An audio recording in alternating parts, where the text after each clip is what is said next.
For context, this interview was recorded in March of 2020, in the early days of the COVID-19 pandemic.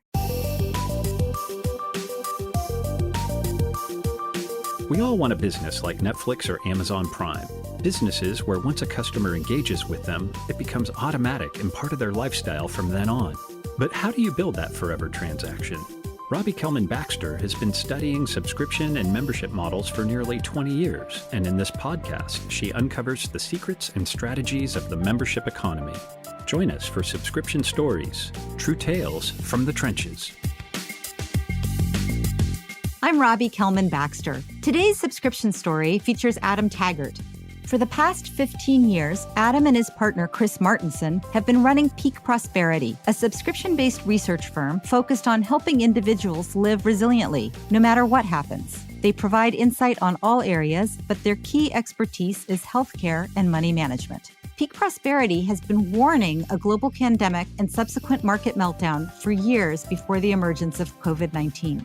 Needless to say, the number of subscribers shot up in the spring of 2020. We need to get through this storm, and our storm obviously was things going too well in the world, and then the breakages that we're predicting is going to happen, and that's when we're going to get our shrimp in the shrimp boat, and that's exactly what's happened over the past month and a half.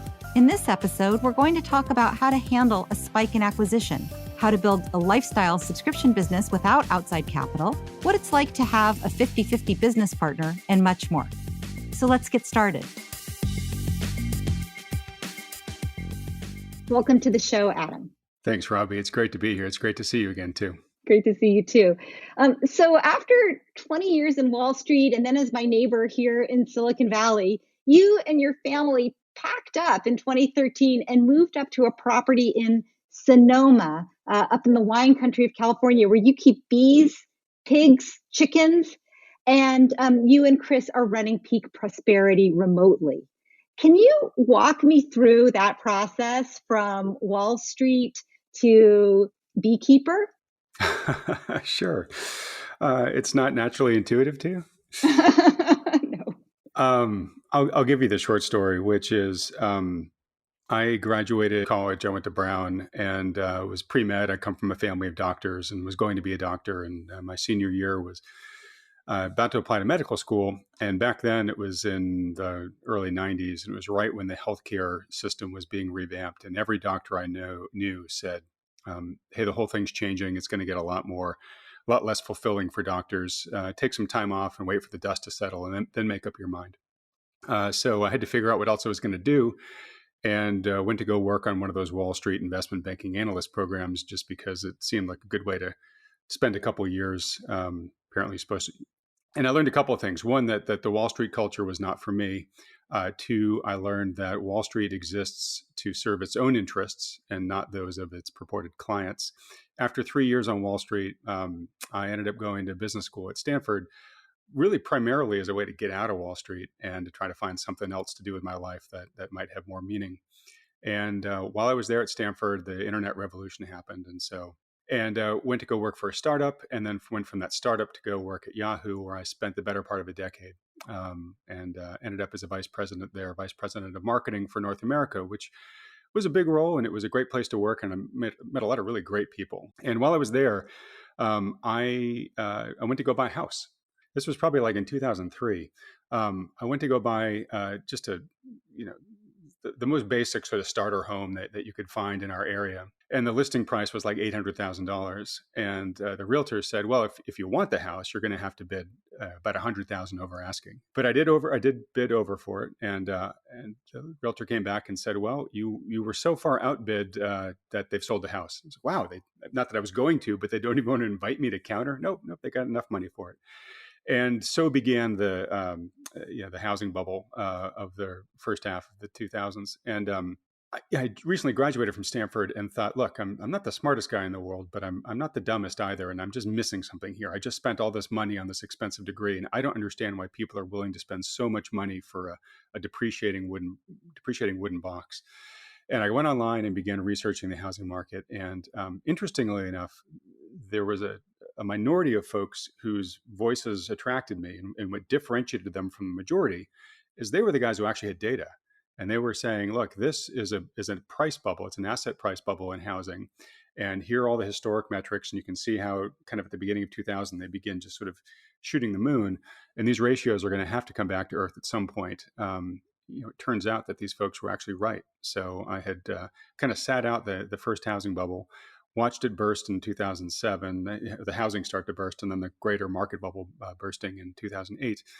And that really gave me confidence that these guys who were initially warning about the housing bubble, but really were describing how it was created by bad economic and monetary policy and too loose lending standards, that they were really onto something. And one of the people who I was reading during this time was this fellow named Chris Martenson. And he had just published this 26-chapter video series called The Crash Course, which predicted all of the economic dislocations that were happening in 2008, but also tied it to resources in a way that I hadn't seen done before. So I ended up reaching out and contacting Chris, and we sort of hit it off and decided, hey, with his ability to continue to analyze what was going to happen next, and my familiarity with digital media, that our partnership really might be kind of a perfect marriage, where I could really free him up as a one-man operator to not have to worry about the business side of things and just do his analysis, and that I could then run the business part of things, which is really sort of what we ended up agreeing into. And that's where that 50-50 partnership you mentioned in there. So Peak Prosperity, you came in as the business guy, and you built a subscription.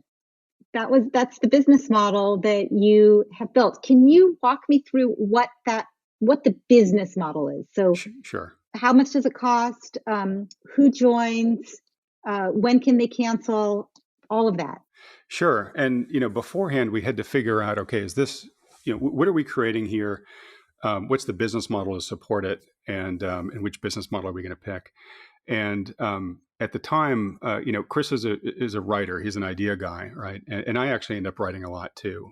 So at the core of our business, it's a content generation business. It's a media business, right? And you look at the media models out there, and they largely fall into, okay, either it's an ad-supported business or it's a subscription business. And I do have to hand it to us. I think we really made the right call early on to pick subscription. This was back in 2010 when we started working together. I think we're a really good example of that term freemium, which I don't know if people still use today or not. But yeah, so that's a subscription model where some people get something for free forever, and other people pay a premium to have either more or better or more supported value. Exactly. We think of the premium part as sort of the and to the free part, right? So everybody gets the free, but if you want the really good stuff, you cross the velvet rope and subscribe. Put your card down to subscribe. And our product is basically a lot of forecasting. And this is everything from what's going to happen with the economy, what's going to happen at the stock markets, to detailed strategies for how to get along better with the important relationships in your life, like your spouse. I would say probably about 85 to 90% of our content is free. And when I say content, it's written material, it's podcasts, it's videos. What we try to do is build up a lot of capital and build up sort of our following, our kind of our list, if you will. It's a lot of subscription How marketing. big is your list? It's a little bit over 80,000 people right now. Wow. So 80,000 on the list. And then you have the behind the velvet rope. Yeah. You have that 10 to 15% of the content that you create that is really good. And that is, people pay, how much are they paying for that? Great question. So our base subscription is, it's either a 1 month subscription for $30, a quarterly subscription for $80, or an annual subscription for $300. And then how many people are paying for the Velvet Rope experience? Yeah, I'd say in the low thousands. And they're paying something like $300 a year. Yeah. So they're the premium part of the freemium model. Exactly. Yeah. We also, and then on top of that, we have a number of other revenue streams, and everything from books we write to personal consultations to conferences that we run and things like that. I think that's important for our listeners, that you have this expertise and you have this research, this body of research. And what I think is really interesting is that you've packaged it in several different ways. So there's the free subscription. There's stuff on the website that is maybe evergreen, and then you've packaged in other ways, conferences, same content, but with the element of community. It's a lot of different ways of helping achieve that, the forever promise that you have about living life resiliently. Yes, absolutely. We paint with a really broad palette at Peak Prosperity, and we have this framework that we talk about called the 8 forms of capital, which sort of gives people an understanding of the different areas that we can kind of be trusted experts in. And it's everything from money to health to relationships to what to do with your home and your homestead. And two things that are really important. And Robbie, I'm guessing you've talked about this before with folks, but you want to be really, really, really crisp on what the customer journey is as they engage with you and in your different products. So in our case, it might be, they read one of our free articles, and they might read that on peakprosperity.com, or they might read that on a number of sites that syndicate our content. Can you explain what that means? Because it's so smart what you're doing there. Sure.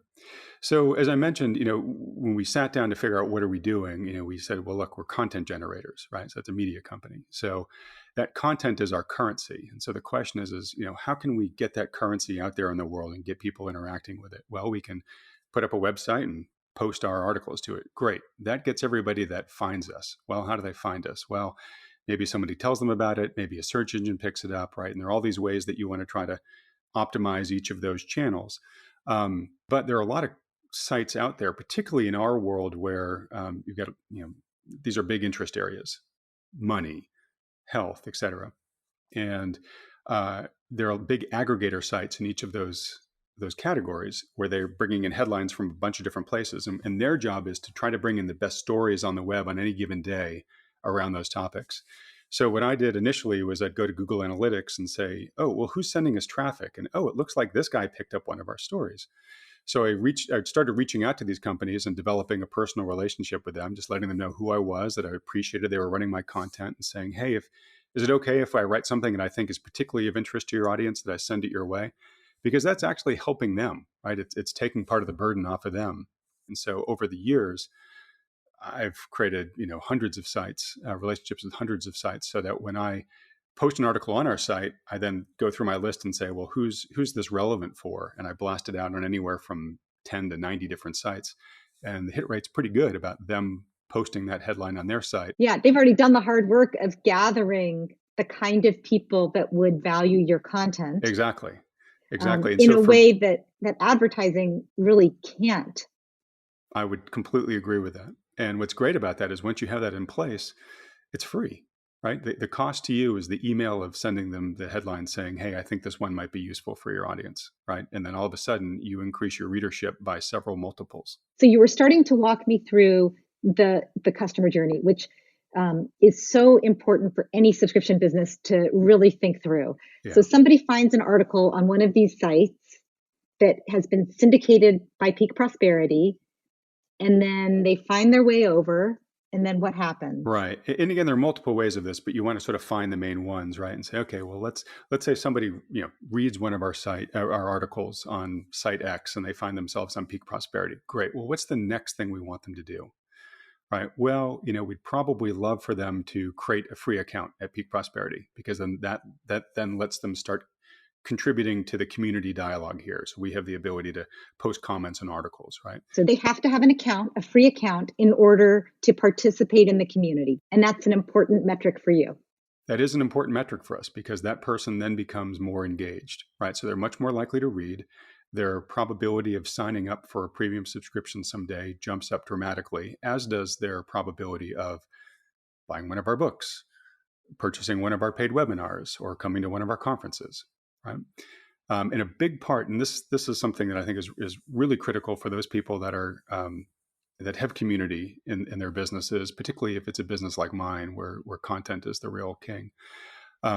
We have cultivated a really vibrant, really active audience of curious-minded, really smart people. I mean, one of the common threads of all our people is they're very educated. But anyways, we've given them a forum for idea exchange. And if you're familiar with a lot of other content sites across the internet, they generally have a pretty low standard. We made the decision really early on to be just tenacious and pretty unforgiving in making sure that everybody in our site community abided by the community guidelines. And we made it very visible when we stepped in and had to discipline somebody for violating them. And the benefit of that is everybody else realized that, wow, they're creating a really safe space here for really like intense, constructive dialogue, right? Like I can invest a lot of myself in writing a really meaty post here because nobody's going to rip me to shreds, right? Tell me if I'm getting this right. It sounds like they come for your brilliant writing and they stay for the community. Yeah, I think that's true, but I do think they do come for the community too. That we've got enough people there who have sort of emerged as thought leaders or domain experts in certain topics, that the community, comes there to say, I wonder what this guy said today about topic X. And these are people who write for you, not For us, paid, just not paid. because they're part of the community. And they do it because they're very invested, because this community has become, the word we use a lot on the site is tribe, right? And people have really emotionally bought into being part of a tribe. And it's great for us for a whole bunch of reasons. It's exactly what we want to create, and we feel wonderful about bringing that into the world and the good that it does. But from a business standpoint, these people are generating a tremendous amount of high value content for us daily that is free. Yeah. And that's, the concept of a super user, which is in my language, it's somebody who's both paying regularly and for the services that you're providing and getting value, and they're contributing their own time and or money for the well-being and the success of the group. Mm-hmm. And you do a really good job at what I would call building super users, that the kind of people that come in the first place are more likely to be writers and thinkers and sharers. And then you make it easy for them to have as you said, a safe space to write and communicate and share their ideas. Well, thank you. And what this does is it creates a virtuous cycle. It's almost like a flywheel, right? Where their good content attracts other people around it, right? And then it attracts other super users who want to get involved because they see the example and they want to follow it. But it also turns these people into evangelists, right? As they are more and more emotionally bought into the tribe and its benefits, they're going out and recruiting people for it. So they're becoming ambassadors to bring in new members. Exactly. Now you've had a pretty steady following for a while. But I'm guessing that, we're recording this in spring of 2020. Mm-hmm. I got to imagine that there's a spike, because a spike in acquisition, of course, everybody wants it, but a lot of times companies aren't, number one, they don't know how to take advantage of a moment, and then they don't know how to convert that into subscription revenue. Yeah. So we've been very fortunate that the machine that we built has been able to scale to handle the volume we've had, and barely, to your point. And I think that's probably first and foremost to let folks know, which is if you are going to bed at night dreaming for that day that your ship comes in, just make sure that you've laid the infrastructure to be able to guide that ship into port. Because what kills a lot of people, a lot of businesses, is the dream happens, but they're just not structured to actually take advantage of it. We've been very lucky to date. So yes, we, our core part of the business, the paid subscriber base, has, I think, tripled, probably right, in the past 45 days. And we had been for a couple of years pretty flat at that base. So that's the paid subscriber base has probably tripled. The audience, total audience size, has maybe gone up 10x in the past 45 days. And good example of kind of the second order effects of this. So our social media channels have just blown up. Our YouTube channel took us about 10 years to get to 50,000 subscribers. And that's where we were at the end of January. Here we are now, kind of nearing the end of March, and we are above 330,000 now. So that kind of growth. So your goal, I would imagine, is to keep the people that have joined your premium service. Oh, absolutely. how are you onboarding people so that they stay? I think our main focus with this is we have so many new people now that we are putting more of our focus on them. What we're trying to do is do two things. One is to demonstrate value, right? To say, okay, look, what we're putting behind the paywall is worth your money, right? So we don't want anyone to put their money down and say, oh, well, I'm really underwhelmed, right? The second thing is these people are coming in on a very specific topic, right? The coronavirus. And, we do not want to be all-time viral experts to these people. That's not the only thing we want to be. We have all these other, things that we are experts on. And honestly, that's where most of our content normally is. So what we're trying to do is connect the dots in their mind that, oh, these guys who I've decided are my trusted voice on the virus, they're telling me they could be my trusted voice on this other thing that's relevant to my life. And for better or worse for the world, what's helping us out a lot here is the coronavirus looks like it has become the trigger for the economic crisis that we've been predicting, right? So we have a lot of people who came to us because they were researching the coronavirus, but at the same time, they've just lost 25% of their 401k over the past month, and they're reeling from that too. Well, we can spend an awful lot of time explaining to them exactly what's going on there, giving them day-to-day market updates with our projections of what's going to happen next. And these people are beginning to shift and say, oh, I thought these guys, when I first, became aware of them, were just virus guys, but actually they're experts on money. And that's something that's really important to me right now. So we're trying to bring them into some of these other areas. You're kind of doing two things. One of them is you're taking them organically to the next place that they want to go. And you're also introducing them to this bigger concept that Peak Prosperity isn't a coronavirus research firm, but that you have this broader media mandate. There's triggers that get people to join, and there's hooks that make them stay.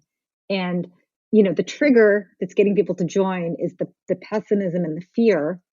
And maybe the joy is what's going to keep them, this idea of this lifestyle that they can live that, is going to help them be more resilient. What advice do you have for working stiffs out there that are working at great companies to have worked at, great companies to come from? They're still there, and they want what you have. They want recurring revenue. They want interesting work, meaningful work. What is your advice to them? Yeah. It's not easy. Nothing's guaranteed. I will tell you, nothing's better than being your own boss. And once you have a cash flow positive business that doesn't take on debt, and it's spitting out what you need to provide for your family, and anything above that is gravy, and you're able to sort of live something that's consistent with your personal life mission. It really doesn't get better than that. I think if I could come up with sort of some general guidelines. Really good advice I got from the dean of Stanford Business School before I left. Someone had asked him sort of a similar question, and he said, "It's really important to take risks in life. I'm all about taking really good, calculated risks. Don't take a dumb risk, but if you've kind of really done your homework and lined things up, go for it. Just don't take too many at the same time. So don't quit your job and have to figure out the business model at the same time, right? That's putting probably too much risk on your shoulders at the same moment in your life. So, I think talk to people like me, talk to people like Robbie and the people that she interviews. You can get an awful lot of really great how-to advice from people that have done this, and take a lot of the guesswork and avoid a lot of the rookie mistakes if you listen well. And you can bleed a lot of risk out of the system in terms of figuring out what model to put together. And you can get that company started on the side. And I'd highly recommend, I probably spent too long pinching pennies and not investing in like the technologies and stuff that I needed. If I could do it over again, I'd probably invest in getting better systems in place earlier on, both sort of on the website side, and like I probably should have hired a good like funnel marketing expert and database marketing expert, consultant early on, just to kind of really help me design things and get it set up. Because my learning curve on some of those things was longer than I would have liked. But you can hire that. It's not that expensive, and you can put a lot of those building blocks in place and get to your minimum viable prototype and get people running through your system, all while you're still working somewhere else. And once you've got that proven at, or at least enough proof, then you're better positioned to take some of the bigger jumps. Like, okay, I'm gonna quit my job, or maybe I'm gonna shift to part-time, or whatever. The last thing that I wanted to talk about was not taking outside capital. And maybe if you could talk a little bit about the kind of structural side, because many people start a company, a media company, and their whole thought is, how do I grow this thing as big as it can get, even if I have to take outside money and have outside partners in order to make it happen. That's a great point, Robbie. So on our end, we were very fortunate that we didn't have to take outside capital. Our idea was it was a big idea, but fortunately we had the ability to start small. The good news is, if you're getting into, I think most sort of online businesses that are, especially if you have a virtual product, those businesses are not very capital intensive to start up. And it's a wonderful time to be an entrepreneur. I mean, even compared to 10 years ago, right now there are so many off-the-shelf solutions for things that I used to have to pay developers to do. And this, again, too, is why I think it's so important to just talk to as many people who are in the field doing what you're interested in doing, because they're going to give you, you're going to find some mentors there who are going to give you all the shortcuts. Oh yeah, no, there's a great plugin for this over here. Or, oh, there's a site that does this over here. You can do a lot of this much more inexpensively with less capital than you used to. And tied to that is, the more capital you take on, the more control and ownership you normally have to give up. Right. And what you don't want to do is give away too much early on, especially when you're at the, version 1.0 phase. Right. That's when most entrepreneurs are most vulnerable to having somebody saying, well, if you want my money, you got to give me, half the company or whatnot. But in many cases, to get to that minimum viable prototype that people can start interacting with, where you're really going to get a good sense whether your current vision is going to fly or not. I would resist taking out any outside capital if you can, or at least not capital that's tied to equity being given up. Yeah, absolutely. I think this is such an important point for people to take away. And your point that a lot of this can be, bought off the shelf, accessed as a plugin, learned from a friendly fellow entrepreneur. I think that's such good advice for everybody listening, that if you're trying to build something out, remember that a minimum viable prototype, a minimum viable product is just that. It's the smallest thing that you can put out into the market and get real feedback on. So focusing on that and resisting the need for outside money, which brings with it outside partners, unless that's really the path you want to go down. I want to thank you, Adam, for spending the time with us and for being so candid about your journey, about how you and Chris have built Peak Prosperity, and about some of the best practices that other subscription entrepreneurs can apply to avoid some of the bumps and bruises that you've experienced, and maybe enjoy the same kind of financial freedom that you do. Well, thanks, Robbie. It was a pleasure to be here. I'm Robbie Kelman Baxter, and this has been Subscription Stories. Today, my guest was Adam Taggart, co-founder of Peak Prosperity. To hear more success stories of entrepreneurs creating their forever transaction in this new and exciting membership economy, subscribe to my podcast wherever you download your podcasts. Also, please give me a rating or review to help me better understand exactly what you want to hear. To learn more about Peak Prosperity, please go to peakprosperity.com. Arnav Gupta and Mark Kirshner were the audio engineers for this podcast. Arnav edited this podcast. I'm Robbie Kelman Baxter. Thanks for listening and for your support.